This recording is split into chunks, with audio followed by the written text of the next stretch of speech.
हल्दी घाटी का महायुद्ध। महाराणा प्रताप की वीरता साल 1576। हल्दी घाटी की धूल भरी धरती पर इतिहास का सबसे गौरवशाली युद्ध लड़ा जाने वाला था। एक ओर मुगल बादशाह अकबर की विशाल सेना थी, जिसका नेतृत्व राजा मान सिंह कर रहे थे। दूसरी ओर थे स्वाभिमान और स्वतंत्रता के प्रतीक मेवाड़ के महाराणा प्रताप। हल्दी घाटी की संकरी घाटी में दोनों सेनाएं आमने सामने थीं।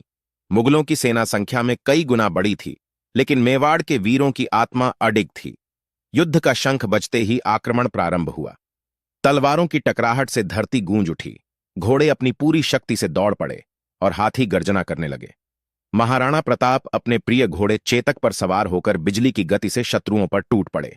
उनके भाले की एक ही चोट से मुगल सैनिक धराशायी होने लगे। युद्ध का मैदान रक्त से लाल हो चुका था, लेकिन मेवाड़ी सेना ने हार नहीं मानी। मुगलों ने महाराणा प्रताप को चारों ओर से घेर लिया। चेतक घायल हो चुका था, लेकिन वह अपने स्वामी को सुरक्षित निकालने के लिए दौड़ता रहा। उसने अपनी अंतिम शक्ति लगाकर एक विशाल नदी को पार किया, लेकिन यह उसकी आखिरी छलांग थी। महाराणा प्रताप अपने प्रिय घोड़े के पास बैठे।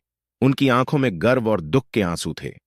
हल्दी घाटी का युद्ध भले ही निर्णायक न रहा हो, लेकिन यह स्वतंत्रता की वह ज्वाला थी जो कभी बुझी नहीं। महाराणा प्रताप ने जंगलों में रहकर संघर्ष जारी रखा और अंततः मेवाड़ को स्वतंत्र कराया। यह युद्ध सिर्फ भूमि के लिए नहीं, बल्कि स्वाभिमान और स्वतंत्रता के लिए लड़ा गया था। हल्दी घाटी की मिट्टी आज भी उन वीरों के बलिदान की गवाही